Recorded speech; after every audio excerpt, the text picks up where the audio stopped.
Lads, welcome to another episode of the Pars Roundup. Today was going to be a college series because I'm going to college now, but I've decided to jump back to the Dunfermline related stuff because I kind of felt like the college stuff might not have got as much views as I would have liked throughout the year, and to put effort into a series like that I wanted to get views obviously, so I've chosen to go back to Pars Roundup. So here's the first episode. Enjoy. Obviously today is transfer deadline day. We've had 3 players come in, 2 on loan and 1 on permanent, and the first one I'm going to talk about is the permanent deal, and that's Robbie Muirhead joining from MK Dons on an undisclosed fee on a deal until the end of the season. I'm presuming the undisclosed fee means that we've basically paid off the rest of his MK Dons contract, like the amount of wages that was due to be paid to him for the rest of his contract. I'm assuming that's just what we've paid up front to them to get him. And the deal until the end of the season bit, that's probably, we've got an option to maybe extend it further, but because we might be in the Premiership or the Championship, he'll have an option as well to look elsewhere if we're not at the level he wants to play at. The only reason he really has the luxury of doing that is the fact that he was wanted by Premier League clubs up here. The fact that we actually did beat Kilmarnock to this signing is really impressive actually. Kilmarnock are obviously pretty much top 6 kind of team in the Premier League now, and the fact that we have basically beat them to this signing that they were closing in on just a few days ago, it's really pleasing. Despite the lack of goals in his career, he's always been really highly rated at the clubs he's been at. Hearts fans liked him, Kilmarnock fans liked him before that, and that was where he's had the links with AJ and Sandy Clark. And then after he left Hearts he went to MK Dons, where he linked up with current coach of ours, Stevie Crawford. Their fans liked him as well and were sad to see him go when he obviously came to us today. So it's really pleasing that fans actually are sad to see the players go. Of course, with players like Danny Devine and Mark Dunnan, we had fans saying that we've signed duds and laughing at us and stuff.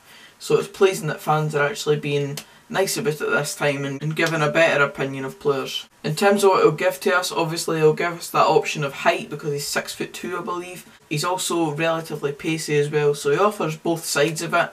He'll offer the presence up top that we've lacked, because obviously when we play long balls or at least lumping it up to strikers for them to then bring other people into play and stuff, he'll offer that option brilliantly, so it's brilliant on that side of it. But I think the most pleasing aspect of it for me is the fact that we beat Kilmarnock to the signing, and that our coaching staff clearly had such a big part to play in bringing Robbie to East End Park.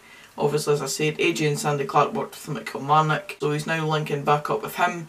And as I mentioned, Stevie Crawford worked with him at MK Dons, so they've got the chance to link back up again. So well done the coaching staff on getting this one over the line. The second one I'm going to talk about is Mallory Martin joining on loan from Hearts. Now this guy really hasn't played much football in the last year or so, and Hearts fans are kind of a bit to and fro with what they think about Mallory. I've had a few fans say to me that they think he's a decent enough player, but he's just not had the game time due to fitness or due to just being completely kind of out of the squad there, not in their plans as such. But he does have talent, that's what they've been saying to me. So it's pleasing to know that we've actually signed a player that does have some quality. Hopefully he can offer us something over the course of his loan spell.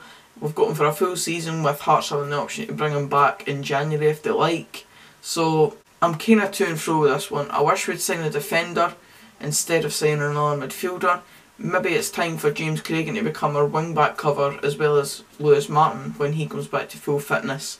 But the one thing I don't want to see is Tom Beadland become a centre-half cover for us, because the guy's a wasted talent there. He's brilliant in midfield and he's exactly what we need. The amount of buzz that was around Tom Beadland's signing in the summer, that's why we want him. We want him playing in the centre of the park in the midfield. So I hope this signing doesn't spell the end for that part of it at least, but the fact that Tom Beadland's looking likely to be a bit of a fitness worry throughout the season, maybe that's why we've gone with this signing. And the last signing that we made today was Aidan Keena, a young striker on loan from Hearts until the end of the season once again. This one's a strange one because obviously we have Callum Smith and we sent him out on loan to Arbroath, and fair enough, at the time I thought it's a good move for him, he'll go get game time. But the deep lying thing with signing Aidan Keena as well is that it kind of shows a lack of trust in Callum Smith. Fair enough, we wanted him to get more regular game time, but he could have easily stayed here and played the same role that one of the strikers is now going to have to play in the squad. We've now got Andy Ryan, Faisal, Muirhead and Keena as part of the squad.